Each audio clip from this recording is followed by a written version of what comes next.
motherfucking Eagle Double G. Sabi nga nila, ano daw ang pagkakaiba ng apple at saka pineapple? Ang apple po kasi, matamis siya. Di ba?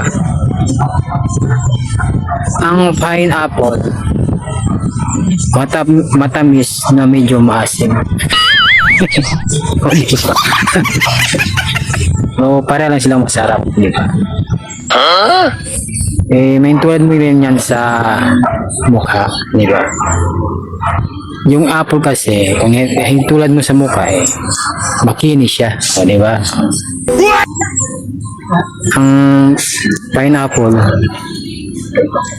para din siyang mukha.